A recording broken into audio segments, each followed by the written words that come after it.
Bonjour, on va donc continuer sur le cours de thermodynamique des solides et on va traiter sur cette vidéo la suite du cours concernant les défauts ponctuels dans les composés. Je rappelle donc que nous avons vu les différents défauts possibles dans un composé. Nous avons vu aussi donc le couplage entre les différents défauts. Nous avons tracé même le diagramme donc, dû au couplage entre les défauts. Nous avons vu par exemple le couplage de type Frenkel cationique, donc un couplage entre lacune et interstitiel de type M. La paire de Frenkel anionique, lacune de type X et interstitiel de type X. Le couplage Schottky, donc paire de Schottky, lacune de type M, lacune de type X. Interstitiel de type Schottky, anti-Schottky, donc interstitiel de type M et interstitiel de type X. Voilà, donc ça c'est les divers couplages envisageables entre les différents possibles. On va continuer maintenant et donc commencer par donc l'équation de neutralité, écart à la stoichiométrie, défaut majoritaire et défaut minoritaire. Les concentrations des défauts chargés dans un composé donné doivent donc respecter la neutralité globale du cristal et on doit avoir donc la somme des charges positives doit être égale à la somme des charges négatives. Cette équation constitue la carte d'identité du matériau MX. Donc soit un cristal MX dans lequel on a des lacunes chargées VMK' et des lacunes VXL point chargées L point, des interstitiels MI chargés 1 point et des interstitiels XI chargés J' fois, donc des électrons N et des trous P. La condition de neutralité s'écrit donc là, j'aurai K fois la concentration de VMK' plus J fois la concentration de XIJ' plus N égale L fois la concentration de VXL point plus M fois la concentration de MI1 point plus P. Voilà donc l'équation de neutralité. Et bien sûr, s'il y a des impuretés ionisées, on doit en tenir compte dans l'équation de neutralité. On note que les défauts ponctuels donc, sont responsables des écarts à la stoichiométrie observés dans les composés. Une concentration élevée de lacune VM dans MX conduit à un composé de formule M, 1-yx. On peut aussi considérer que l'on a dans le composé un excès de X et écrire la formule du composé M, X1 plus delta. Donc, la connaissance de la nature du défaut permet de faire un choix entre ces deux possibilités. Donc, parmi tous les défauts possibles, un composé donné, donc il est caractérisé par la prédominance de l'un ou de deux défauts parmi la population des défauts. Donc, prédominance de l'un ou de deux défauts parmi le reste. Pour les défauts chargés, cela signifie que l'équation de neutralité va se simplifier. Donc, si on a des défauts chargés qui sont dominants, cela donc va se voir sur une simplification, soit va conduire à une simplification de l'équation de neutralité. Dans un cristal dominé par un désordre de Schottky, on aura par exemple la concentration des lacunes chargées moins égale la concentration des lacunes de type X chargées plus. Donc pour un cristal à caractère semi-conducteur de type P, dans lequel les défauts responsables des écarts à la stoichiométrie et la lacune Vm', on aura donc comme équation de neutralité concentration de Vm' égale P. Donc les défauts qui apparaissent dans l'équation de neutralité approchés sont appelés donc les défauts majoritaires. Les autres défauts chargés sont des défauts minoritaires. On note que le composé peut contenir en plus des défauts majoritaires, des défauts neutres, et qui peuvent être en concentration plus élevée ou comparable. J'avais dit que l'équation de neutralité est la carte d'identité des matériaux, donc elle permet de comprendre son comportement électrique, et plus généralement ses propriétés dépendant des défauts ponctuels chargés. Un matériau peut être caractérisé par des équations de neutralité différentes selon les paramètres thermodynamiques qui sont température et pression. Donc les différents états d'un composé correspondant aux différentes équations de neutralité sont donc généralement représentés dans un diagramme qu'on appelle diagramme de Brouwer et Kroger. Équilibre d'une population de défauts ponctuels, diagramme de Brouwer et Kroger. On va considérer donc un composé MX dont les propriétés ont conduit à envisager les défauts suivants. Lacune de type M neutre est chargée, lacune de type X neutre est chargée, électron et trou. Donc 6 différents défauts. Donc 6 inconnus. Pour vérifier que ces défauts expliquent bien le comportement thermodynamique, il faut donc connaître la variation de la concentration de ces défauts avec les paramètres température et pression. Pour cela, donc, on introduit chacun de ces défauts par une réaction choisie de façon que l'on puisse accéder expérimentalement aux paramètres qui la caractérisent.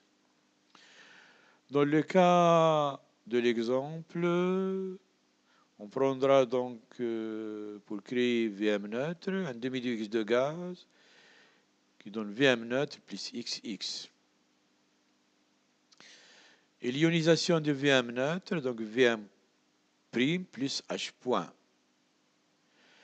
Équation de couplage, donc entre l'équation de formation de Vm neutre et de Vx neutre nous permet d'aboutir à une relation de couplage 0 qui donne Vm neutre plus Vx neutre. L'ionisation de Vx neutre, donc Vx point plus E prime, et l'équation donc de couplage électron-trou 0 qui donne électron plus trou. On a 5 équations, 1, 2, 3, 4 et 5, auxquelles on peut associer donc ces relations. On a 5 réactions auxquelles on associe donc ces 5 équations, telles que donc ici, on peut écrire que K de formation de Vm neutre égale concentration de Vm neutre sur Px de la puissance n demi. Là, concentration de H point fois concentration de Vm' égale donc sur concentration de Vm neutre égale K, ionisation de Vm neutre. Là, on a Ks, constante de Schottky, concentration de Vx neutre fois concentration de Vm neutre. Donc là, K d'ionisation de Vx neutre égale N fois concentration de Vx point. Et la Kg égale N fois P. Voilà donc les différentes équations, les 5 équations qu'on peut écrire. On a donc 5 équations, mais on a 6 inconnus. On a donc 6 inconnus et 5 équations. Donc on a besoin, donc pour résoudre le problème, il me faut une 6e équation. La 6e équation, donc, c'est l'équation de neutralité. L'équation de neutralité, donc, ça nous fait la concentration de Vm neutre plus N égale la concentration de Vx point plus P. Donc, voilà donc la 6e équation. Pour simplifier le calcul, on va passer au logarithme de ces équations. On va prendre le logarithme de ces équations. Mais l'équation de neutralité sous cette forme donc, rend le problème difficile à résoudre. On va donc simplifier en considérant les cas des défauts dominants. Donc, on aura donc 4 situations. Si je considère l'un des défauts chargés négativement dominant et l'un des défauts chargés positivement dominant. On aura donc 4 possibilités, soit Vm' égale Vx point, Vm' égale P, N égale Vx point ou N égale P. 4 possibilités. Donc on peut donc résoudre l'ensemble des équations pour chacun des domaines que l'on distingue. Si je considère le cas où l'équation de neutralité est Vm' égale Vx point, dans ce cas, donc j'aurai log de Vm' égale log de Vx point. On prend le logarithme des différentes équations. Donc le logarithme du Vm neutre égale log de cas de formation du Vm neutre plus 1 demi de log de Px2. Donc là, le problème est déjà résolu. On a déjà log de Vm en fonction de la constante d'équilibre et la pression. Voilà, donc on fait de même. Donc voilà, on fait de même. Là, log de Vx point ici, log de Vx point égale log de Kx moins log de Vm neutre. On a déjà log de Vm neutre. Donc on trouve log de Vx. Donc on procède de la même manière. On trouve log de Vx point, log de N, log de P. Donc on résout le problème. Donc ces expressions mettent en évidence la dépendance en température. La température, donc c'est K. C'est dans la constante K de formation, K d'ionisation. On fait apparaître donc la température. Et en pression Px2, des concentrations des défauts. Donc le système peut être résolu de la même manière lorsque l'équation de neutralité est autre que Vm neutre égale Vx point. On peut donc représenter sur un même graphique les variations des logarithmes des concentrations des défauts. Donc on reporte habituellement la variation du logarithme de la concentration des défauts en fonction du logarithme de la pression, Px2. Les divers domaines d'approximation que l'on peut distinguer peuvent être ordonnés facilement en fonction de Px2. Donc à forte pression Px2, les défauts chargés dominants sont les lacunes Vm'.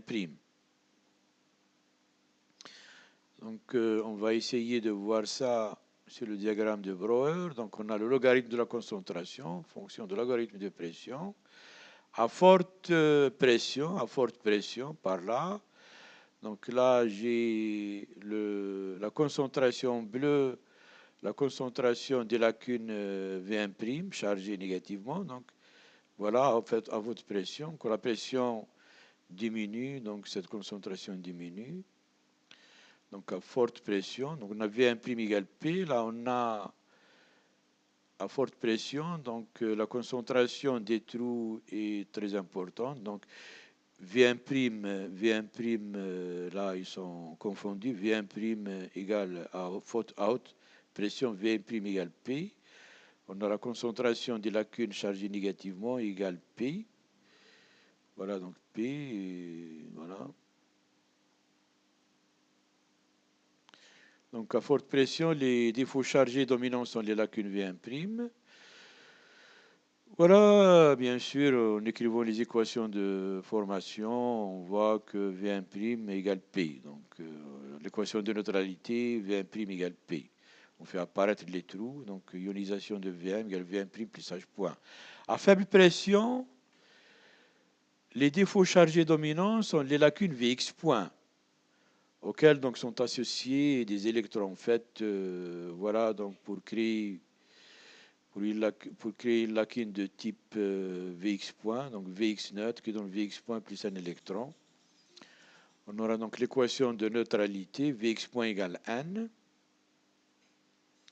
Dans le diagramme de Brouwer, à faible pression, la concentration, donc en rouge ici, la concentration de Vx point, elle est donc maximale, elle est maximale à faible pression et diminue quand la pression augmente.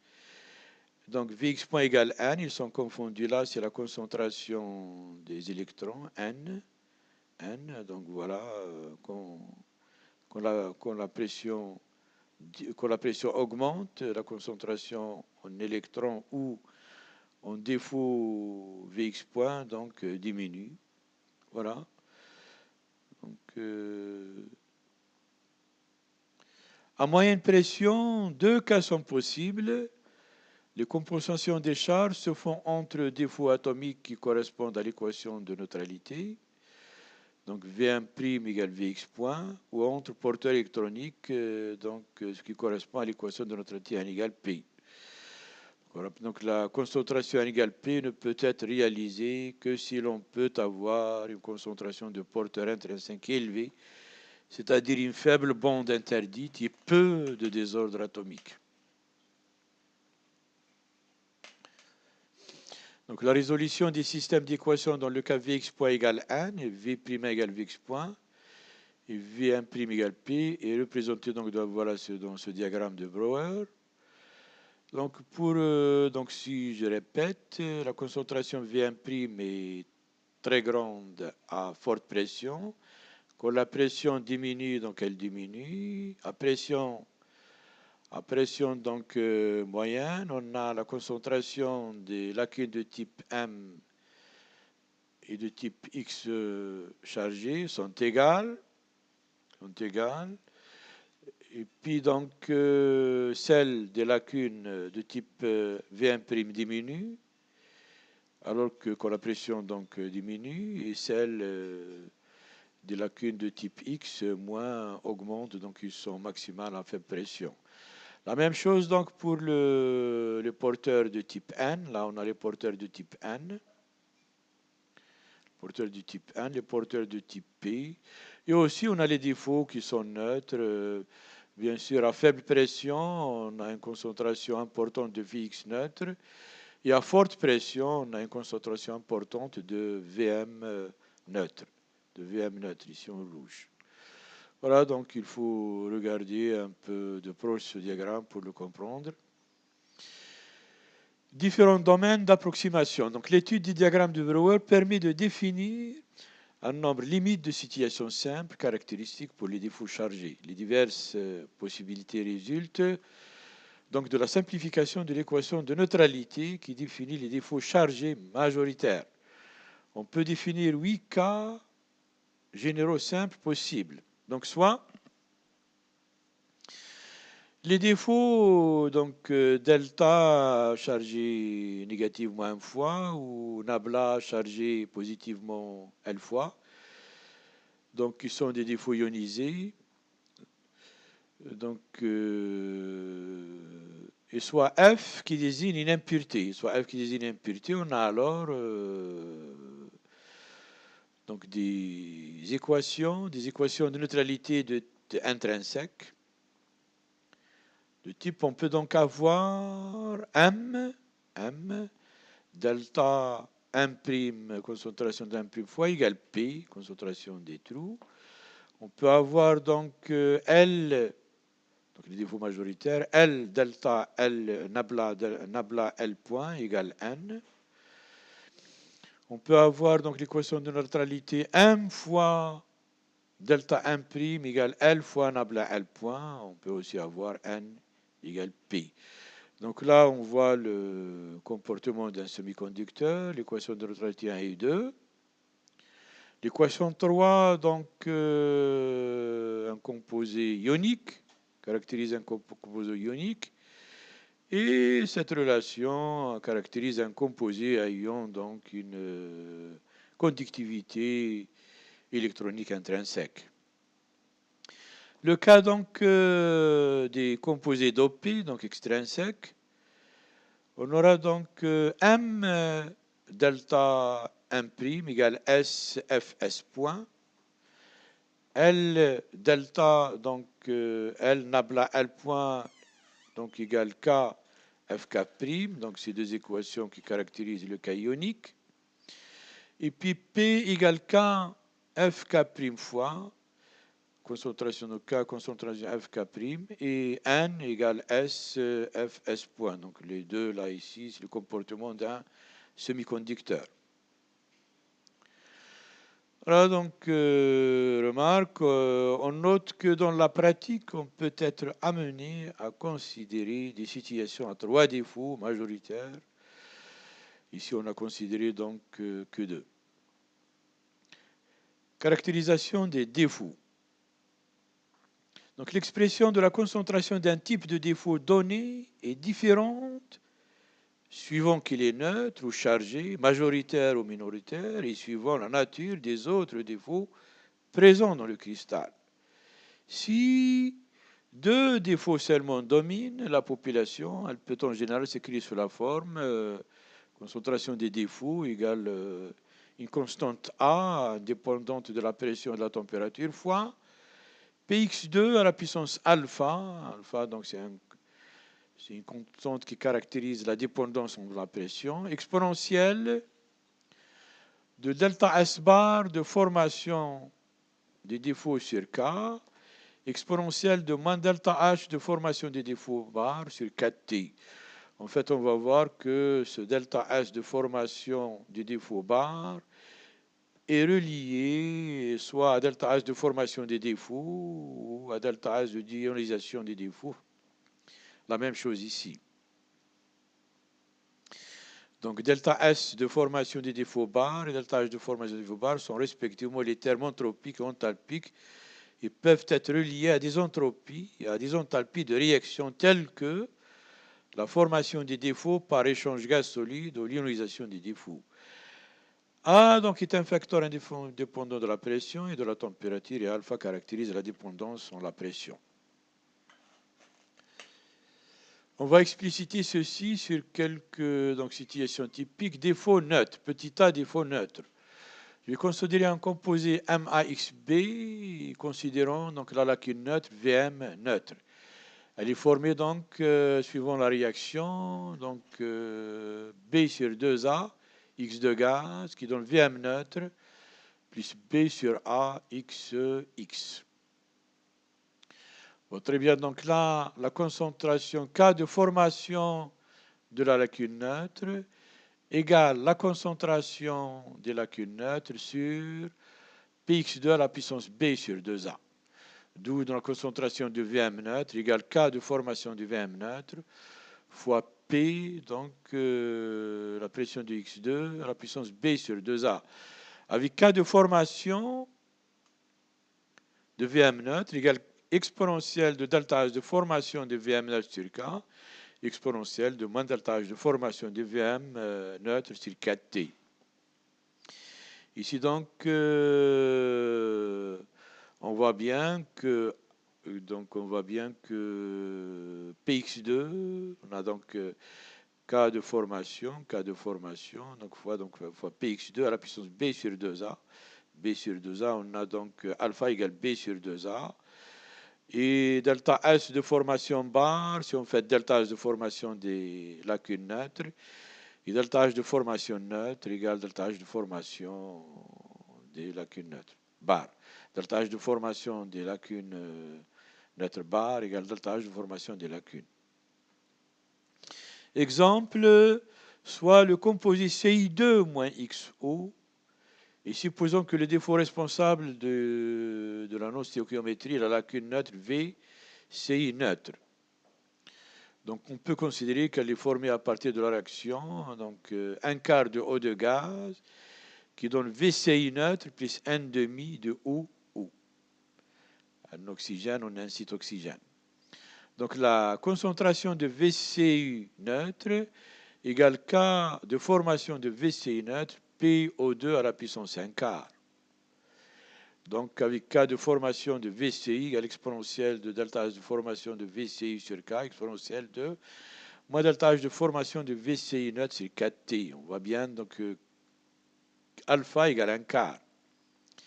Que delta S bar de la lacune neutre égale delta H de formation de la lacune neutre et que delta H de formation bar de la lacune neutre égale delta H de formation de la lacune neutre. Petit b, défaut chargé majoritaire dans un composé semi-conducteur de type P. Donc l'équation de neutralité est de la forme M, V, M, 1' égale P. Équation de formation de la lacune. Donc on a B sur 2A X2 gaz, donc on va donc c'est la lacune ionisée, la lacune neutre ionisée donne VM 1' plus MH point plus B sur AXX. Donc cette équation nous permet d'écrire que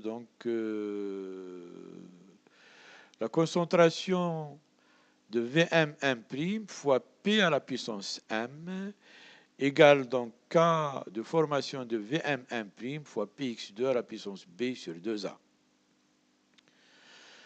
Donc en tenant compte de l'équation de neutralité, M Vm1' égale P, donc P à la puissance M, on remplace ça par, on trouve Vm1', donc en tenant compte de l'équation de neutralité, on trouve Vm1' ici, donc tout calcul fait, égale M à la puissance moins M sur M plus 1, ça c'est le A si vous voulez, ça c'est le A de l'expression de la concentration des défauts, fois Px2 à la puissance A à la puissance B sur 2A 1 plus 1, ça c'est le alpha, B sur 2A 1 plus 1, delta H de formation, donc delta H de formation bar, donc delta de formation de la lacune de type Vm' sur K1 plus 1, donc ça nous fait égal donc delta S bar égale delta H de formation sur 1 plus 1. Donc delta H de formation de donc de Vm1' bar égale delta H de formation, Vm c'est 1 plus 1, et delta H de formation de VCU, donc égale delta H de formation de V sur 1 plus 1. Exemple, soit le composé NiM-XO sous, voilà, sous air et à la température de l'ordre de 1000 degrés, le défaut dominant est la lacune V'Ni, responsable d'un écart à stoichiométrie sur le sous-réseau du nickel. Ce composé donc a un comportement de semi-conducteur de type P. On peut donc écrire que V'Ni égale P. Équation de formation de la lacune, un demi-de de gaz qui donne donc la lacune ionisée, Vni neutre égale Vni prime plus H point plus OO. Donc ça nous fait, en écrivant donc l'équation correspondante, V', concentration de V'Ni fois P égale K de formation de V'Ni fois PO2 à la puissance 1,5. Ce qui nous donne, sachant que V'Ni égale P, donc en remplaçant P, ici on trouve V'n' égale K de formation de V'Ni à la puissance 1,5 fois PO2 à la puissance 1 quart. Donc on a alpha égale 1 quart et delta H de formation de V'Ni bar égale delta H de formation de V'Ni sur 2 et delta H de formation VCI bar égale delta H de formation V'Ni sur 2. Défaut donc chargé majoritaire dans un composé à caractère ionique, exemple NaCl. Les défauts dominants associés à un désordre de type Schottky sont donc lacune de type Na chargée négativement et lacune de type Cl chargée positivement. L'équation de neutralité, concentration de Vna' égale concentration de Vcl point. Donc la constante de Schottky, Ks égale concentration de V'Na fois concentration de V.Cl. À partir de là, donc puisqu'on a l'égalité ici, on peut montrer donc que V'Na ou Vcl point égale Ks à la puissance 1,5. Et en écrivant l'équation, la réaction de formation de chacun des défauts, donc on montre que Ks à la puissance 1,5 égale K de formation de V'Na fois K de formation de V.Cl sur Kg à la puissance 1,5. Merci donc pour votre attention et donc à la prochaine vidéo, on va essayer de traiter méthode expérimentale d'étude des défauts dans les composés.